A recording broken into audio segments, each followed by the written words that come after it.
आरती की थाली लिए शांति अपनी नई नवेली बहू का स्वागत करवाती है। आ जाओ मेरे घर की लक्ष्मी, तुम्हारा तुम्हारे ससुराल में खूब स्वागत है। निशा कलश गिराकर गृह प्रवेश करती है, जहां 22-25 लोगों की भीड़ भाड़ में खड़ी बहू के पसीने छूटने लगते हैं। एक तो मैं पसीने से नहा गई हूँ, ये सासू माँ के खानदान वाले मुझे ऐसे घूर कर देख रहे हैं जैसे मैं किसी तीसरे गोले से आई हूँ। मुझे बहुत घुटन हो रही है, थोड़ा हवा खाने दीजिए। तभी चचिया सास चंपाकली हॉल का पंखा चालू कर देती हैं। नहीं दुल्हनिया, हवा लग रही है ना शरीर में, तूफान मेल पंखा है, एकदम फर्राटेदार हवा देता है, हवा लग रही है ना शरीर में। जी आंटी जी, कद्दू हवा लग रही है, ये पंखा तो पूरा मरा पड़ा है, कोई एसी चालू कर देता। गर्मी से परेशान निशा इधर उधर नजर मारती है, लेकिन हॉल में कहीं भी कोई दिखाई नहीं देता। थोड़ी देर में उसके दहेज का सामान आ जाता है, जिसमें गोदरेज की अलमारी, फर्नीचर, टेबल कुर्सी, डाइनिंग टेबल और महंगी एसी भी मिला था, जिसे देखकर सारे सदस्यों की आंखें फटी रह जाती हैं। हाय मैं मर गई सासू माँ, देखो देवरानी जी के दहेज में मायके वालों ने एसी भिजवाया है। एसी देखकर ताई सास जलकर खाक होते हुए कहती है, वारी शांति, तुम्हारे मन में तो मोतीचूर के लड्डू फूट रहे होंगे, अब तो बड़े मजे से एसी की हवा में सोऊंगी। लगता है मेरी बहू की एसी देखकर आपके गुर्दे लाल हो रहे हैं। कांता जिज्जी, आप भी सो जाना एसी में, अपने कमरे में सेट करवाऊंगी एसी में। ये सुनकर निशा बीच में अपनी बात रखती है, मगर सासू माँ, ये एसी तो मेरे माता पिता ने मेरे इस्तेमाल के लिए दिया है। भाभी, आप तो ऐसे बोल रही है जैसे हम आपकी एसी को खा रहे हैं। अरे पूजा, तू क्यों अपनी भाभी से आते ही खींच ऊंच करने लग गई? बहू, ये तुम्हारे दहेज की एसी है, तुम अपने कमरे में सेट करवा लो। थैंक यू पापा जी। निशा फटाफट से सामान छोड़ने आए लेबर वालों से कमरे में एसी लगवा लेती है और एसी को चालू कर देती है। कुछ देर में कमरा बर्फ जितना चिल्ड हो जाता है। आहा, अच्छा किया जो मैंने अपने पापा से अपने दहेज में पैनासोनिक का एसी खरीदवा लिया। कुछ देर में कमरा शिमला मनाली जितना कूल हो गया। प्रेम जी, जल्दी से आ जाइए। बस आया बेबी। कोई नहीं है कमरे में, क्या हंसी मिला है पल, आज शरारत करने दो, काम बाकी करेंगे कल। रोमांटिक अंदाज में प्रेम निशा की तरफ आ रहा था, तभी कमरे के बाहर ससुराल वालों की भीड़ अंभाड़ मच जाती है। चाची चाचू, दरवाजा खोलिए ना। ये तो आरव की आवाज है। 1 मिनट बेबी, मैं अभी आया। प्रेम के दरवाजा खोलते ही 22 से 23 लोग, ताई ताया, चाचा चाची, दोनों नंद जेठानी और उसके बच्चे कमरे के अंदर तकिया कछुआ लेके घुसे चले आते हैं। ग्रुप की एडमिन दादिया सास आखिर में आती हैं। हा, ये एसी तो बड़ी ठंडी हवा फेंक रहा है। अम्मा, गर्मी के मौसम में एसी एकदम फर्स्ट क्लास की चीज है। चल बड़ी बहू, सबका बिस्तर लगा दो। आप सब लोग हमारे कमरे में सोने वाले हैं क्या? अरे तो इतनी रात को तेरे कमरे में अचार डालने थोड़ी आए हैं पोता बहू, एसी में सोने आए हैं। अब पलंग घेर कर खजूर की तरह खड़ी क्या, हट सोने दे। रामकली अकेले पलंग पर फैल के सो जाती है। बड़ी दादी, हम भी आपके साथ बेड पर सोएंगे। ले आ जाओ मेरे प्यारे पर पोता पोती।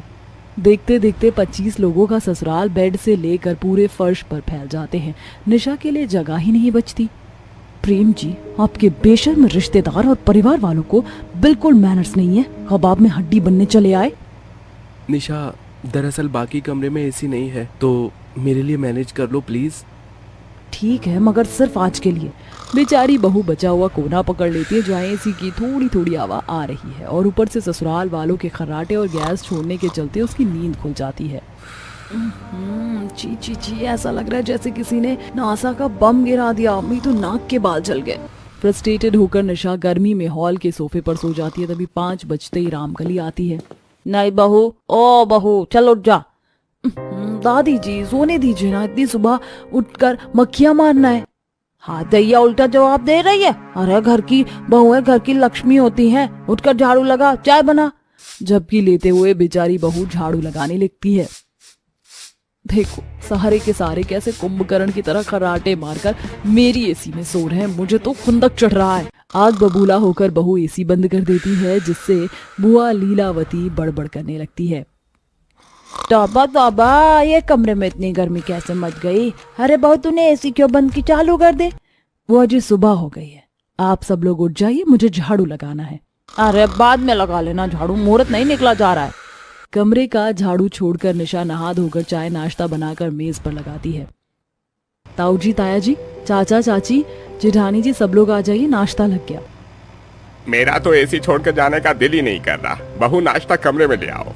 ये सुनते ही पसीने पसीने निशा का और पारा चढ़ जाता है।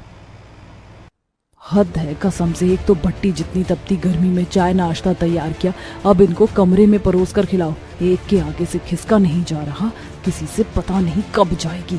सब लोग एसी की हवा खाते हुए नाश्ता करते हैं। तभी निशा पूछती है, बुआ जी, चाचा चाची, ताऊ जी, ताई जी, आप लोग मुझे बता दीजिए ट्रेन के लिए क्या बना दूं? सूखी आलू पूरी बना दूं? क्यों नहीं बहू, हम कहीं घूमने फिरने थोड़ी जाने वाले हैं। मगर अब शादी खत्म हो गई है, आप लोगों को अपने घर जाना होगा। निशा की बात पर ननद खुशबू कहती है, भाभी आप खुद में ही ख्याली पुलाव पका रही हैं। अरे हमारा कुल मिलाकर 25 लोगों का संयुक्त परिवार है, यहाँ से कोई कहीं नहीं जाने वाला। 25 लोगों से भरा जॉइंट ससुराल सुनकर निशा को 440 वोल्ट का झटका सा लगता है। हे भगवान, मुझे तो बहुत तेज चक्कर आ रहे हैं। ये पंडित जी ने छोटा परिवार बोलकर जिले जितने बड़े परिवार में फंसा दिया। आज की रात भी सारे सदस्य बहू के एसी वाले कमरे में सोते हैं। इसी तरह दिन गुजरता है। जेठानी जी, खुशबू, पूजा, आप लोग थोड़ा थोड़ा खिसक जाइए, मुझे सोने के लिए जगह नहीं बन पा रही। मेरी तो यही जगह फिक्स है, मुझे एसी की हवा खानी है। भाभी, मेरी भी यही जगह पक्की है, आप कोई दूसरी जगह ढूंढ लीजिए। हद है, अपना काम बनता भाड़ में जाए जनता। पूरा दिन एक तो ये भुक्कड़ हफ्सी लोग हलवाइयों की तरह मुझसे खाना बनवाते हैं, रात को एसी की हवा नसीब नहीं। भड़कते हुए निशा बिच्छम बिच्छे में सोती है, जिससे पसीने से भीग जाती है। इसी तरह से 2-3 सप्ताह बीत जाते हैं। ज्यादातर गर्मी में बिना हवा के रहने के चलते निशा के शरीर में दाने निकल जाते हैं। माँ, ये दाने चींटी की तरह मेरे पूरे शरीर में काट रहा है। तभी प्रेम किचन में आ जाता है। निशा, तुम्हारी हालत बहुत ज्यादा खराब है और ये दानों में से तो खून भी निकल रहा है। चलो मैं तुम्हें डॉक्टर से दिखा लाता हूँ। बिगड़ती हालत देखकर प्रेम निशा को डॉक्टर के पास लेकर जाता है। देखिए, लगातार गर्मी में काम करने के चलते इनकी बॉडी में काफी ज्यादा हीटिंग भर गई है। इनको एसी की ठंडक में रखिए। जी थैंक यू डॉक्टर। प्रेम निशा को लेके जैसे घर आता है तो सब कमरे में एसी चालू करके बैठे थे। काफी ज्यादा गंदगी भी मची हुई थी। जूठे प्लेट यूं ही पड़े थे और रात का बिस्तर भी नहीं उठा था। बच्चे कूद रहे थे। बड़ी भाभी, आपका इतना भी दिल नहीं किया कि कम से कम रात का बिस्तर तय करके रख दें? जरा कमरे की हालत देखिए, कूड़ेदान से बदतर है। कम से कम एसी का मजा उड़ाते हैं तो बिल्कुल मिलजुल कर साफ सफाई भी कर दीजिए। अरे बेटा, क्या बात हुई है? तो इतना ज्यादा भड़क क्यों रहा है? पापा, निशा की तबीयत खराब हो गई। डॉक्टर ने कहा है एसी की हवा खिलाने के लिए। आप सब लोग उसे आराम करने दीजिए ना। कुछ नहीं हुआ, इसे नखरे कर रही है ताकि एसी की हवा खाए और काम ना करना पड़े। बैठो सब लोग। बेशर्म ससुराल वालों में से कोई भी एसी से टस से मस नहीं होता, जिससे निशा गर्मी से चक्कर खाकर बेहोश हो जाती है और प्रेम सब पर भड़क जाता है। निशा, निशा आंखें खोलो। देखा, आप सबकी देखभाल करके बेचारी की हालत कितनी खराब हो गई है। देवर जी, चिंता मत कीजिए, मैं नींबू पानी बनाकर लाती हूँ। सब लोग मिलकर निशा की सेवा पानी में जुट जाते हैं और अब बहू के एसी वाले कमरे में ससुराल वाले आना छोड़ देते हैं और प्रेम कुछ दिनों में किश्त पर एक और एसी घर में लगवा देता है, जिससे समस्या टल जाती है। सुबह के 6 बज रहे थे, जहां नदी किनारे आशा का पूरा परिवार खाट बिछाकर सो रहा था, पर छोटी बहू विधि गर्मी से परेशान खुजली करती हुई खाट पर बैठी बैठी नींद की झपकियां ले रही होती है। तभी पास के एक घर में एक नया परिवार अपना सामान लेकर आता है, जिसमें से उनकी बहू निशा सभी को बाहर नदी किनारे सोता देखकर कहती है, ये लोग अभी भी घर के बाहर नदी के पास होते हैं और बहुओं को भी सुलाते हैं। कैसे लोग हैं? ये नहीं कि इतनी गर्मी में एक एसी या कूलर लगा लूं, पर नहीं, पैसे बचाने के चक्कर में बाहर सो रहे होंगे और क्या। अरे बहू, तू उन्हें छोड़, बाहर बहुत गर्मी और अंदर चल। बिल्कुल सही बोला माँ आपने। इतना बोल शांति अपने परिवार के साथ घर में जाती है, जहां पूरा परिवार मिलकर घर की सफाई करता है और कुछ देर में एसी चलाकर हॉल में ही बैठ जाता है। माँ, कितनी गर्मी है ना, एसी चलाने के बाद आराम मिला। जहां मॉडर्न परिवार एसी में राहत पा रहा था, वहीं नदी के पास सही से न सोने की वजह से बार बार विधि को नींद आ रही थी। बहू सारी रात मच्छर मार रही थी क्या, जो पोछा लगाते बार बार झपकियां ले रही है। माँ जी, रात में बहुत गर्मी लग रही थी, इसलिए बेचारी विधि सही से सो नहीं पाई, पर आप चिंता मत कीजिए, मैंने समझा दिया है। अच्छा किया जो समझा दिया, क्योंकि ये इसका मायका नहीं ससुराल है। चलो दिवाकर, काम के लिए लेट हो रहा है। इतना बोलकर अमित और दिवाकर काम के लिए चले जाते हैं। तो वहीं कुछ देर में आशा अपनी नई पड़ोसन के घर अपनी दोनों बहुओं को लेकर जाती है। गृह प्रवेश की पूजा में जहां एसी की ठंडी हवा खाकर दोनों बहुओं को बहुत अच्छा लगता है। अब इसी तरह कुछ दिन बीत जाते हैं और एक रात जब विधि और निकिता तकिया चादर लेकर बाहर जा रही होती है तो विधि कहती है, दीदी आप यहाँ हर साल बिना एसी कूलर के कैसे सोती है? मेरे तो मायके में कूलर लगा था, इतनी गर्मी का एहसास नहीं होता था। और यहाँ तो ये सब नदी किनारे खुले में सोते हैं, जहाँ नदी की बदबू और गर्मी बहुत है। मुझसे नहीं सोया जाता ऐसे बाहर। ससुराल में थोड़ी एडजस्टमेंट तो करनी ही पड़ती है, पर तुम चिंता मत करो, मैं बाहर जाकर माँ जी से बात करती हूँ। अगर उन्होंने कहा तो हम छत पर चलेंगे सोने। रात को निकिता बाहर आती है जहां अमित और दिवाकर अपनी मां के साथ नदी किनारे खाट पर सो रहे होते हैं। निकिता अपनी सास को उठाकर बात करती है, जिसके बाद आशा अपनी दोनों बहुओं के साथ छत पर सोने चली जाती है। यहाँ सो जाओ, यहाँ गर्मी नहीं लगेगी। देख कितनी अच्छी हवा चल रही है। जब प्राकृतिक इतनी अच्छी हवा चल रही है तो एसी कूलर की क्या ही जरूरत। सदियों से लोग खुले हवा में ही सोते आ रहे हैं। ये एसी तो आजकल के लोगों के चोचले हो गए हैं। अपनी सास के सामने विधि और निकिता कुछ नहीं बोलती और चुपचाप गद्दा बिछाकर सोने की कोशिश करती हैं। पर छत पर भी उन्हें मच्छर काटते हैं, जिस वजह से विधि को नींद नहीं आती। और पहली बार विधि के साथ निकिता को भी सुबह उठने में देरी हो जाती है और उनके उठने से पहले छत पर दिवाकर और अमित आते हैं और उनको अब तक सोता देख चिल्लाने लगते हैं, भाभी विधि, आप दोनों की सुबह नहीं हुई क्या? सूरज सिर पर चढ़ा आया है और इनको तो कोई होश ही नहीं है। माफ करना, आज आंख ही नहीं खुली। चलो विधि। अब सब नीचे आते हैं, तभी विधि कहती है, गर्मी बहुत ज्यादा हो रही है। छत पर सोने गए थे, मच्छरों ने सोने नहीं दिया। अभी अभी आंख लगी थी इसलिए उठ नहीं पाए। मैं तो कहती हूँ घर में एसी ना सही एक कूलर ही ले आते हैं। देखिए ना, हमारी जो नई पड़ोसन आई है उसके घर में एसी लगा है। 2 दिन पहले गृह प्रवेश की पूजा थी तो देखा मैंने। बहू, दूसरों की देखा देखी बंद करो। वो तो मॉडर्न लोग हैं, पर हम जमीन से जुड़े लोग हैं, समझी? विधि के इतना कहने पर ही आशा गुस्सा हो जाती है। साथ ही दिवाकर और अमित भी मुंह बनाकर वहां से चले जाते हैं। समय यूं ही बीतता है और एक दिन दोनों बहुएं देखती हैं कि उनकी पड़ोसन के घर में एक और एसी लग रहा है। हाँ भैया, इस एसी का पाइप भी यहीं रख दो, घर के बाहर नदी में ही जाएगा एसी का पानी। अरे तुम दोनों इतनी धूप में खड़ी क्या देख रही हो? अंदर आ जाओ, इसी बहाने हमारी दोस्ती भी हो जाएगी। दीदी माँ जी मार्केट गई हैं, कोई नहीं घर में, कुछ देर के लिए चलते हैं ना, एसी की हवा भी खाने को मिलेगी। विधि के जिद करने पर निकिता उसके साथ निशा के घर जाती है, जहां वो लोग ठंडी ठंडी एसी की हवा में बैठते हैं और काजल उन सभी के लिए चाय और नमकीन लेकर आती है। मैंने देखा तुम रात भर सो नहीं पाती। जब मैं यहाँ पहले दिन आई थी तो बेचारी विधि नींद की झपकियां ले रही थी। कैसे ससुराल वाले हैं तुम्हारे? तुम कुछ बोलती नहीं हो क्या? क्या ही बताएं, कुछ बोलो तो सब नाराज हो जाते हैं। देखा ही होगा तुमने आज सुबह कैसे पर भड़क रहे थे सब। ये तो बहुत गलत है। अच्छा हम चलते हैं, हमारी सास आती होंगी, अगर उन्होंने हमें घर में नहीं देखा तो फिर गुस्सा करेंगी। वैसे भी उन्होंने हमें तुमसे दूर रहने को कहा है। अब आशा के आने से पहले निकिता और विधि अपने घर आ जाती है, पर उन्हें इतने पसीने आते हैं कि उनसे गर्मी बर्दाश्त ही नहीं होती। और अब इस तरह जब भी घर में कोई नहीं रहता तो वो दोनों निशा के घर एसी में जाकर बैठ जाती। ऐसे ही एक दिन नदी किनारे विधि उल्टी कर रही थी। दीदी क्या हुआ तुम्हें? तुम्हारी तबीयत तो ठीक है? दीदी अब ये गर्मी बर्दाश्त नहीं हो रही है, चक्कर भी आ रहे हैं। बाहर इतनी गर्मी हो रही है और तुम्हारी तबीयत ठीक नहीं है, फिर भी तुम घर के बाहर बैठी हो। मेरे घर में आ जाओ। कितनी बार बोला है ना कि जब घर में कोई ना रहे तो मेरे घर आ जाया करो। तुम्हारे घर वाले तो एसी कूलर लगवाने से रहे, बिल जो भरना पड़ेगा। हाँ मेरी बहू बिल्कुल सही कह रही। तुम मेरे घर आकर बैठ जाओ, तुम्हें थोड़ा अच्छा लगेगा। थोड़ी देर कमरे में जाकर सो जाना। शांति के कहने पर विधि और निकिता निशा के कमरे में जाते हैं और एसी की हवा खाते हैं, जहां उन्हें बहुत आराम मिलता है। और थोड़ी देर में निकिता सो भी जाती है।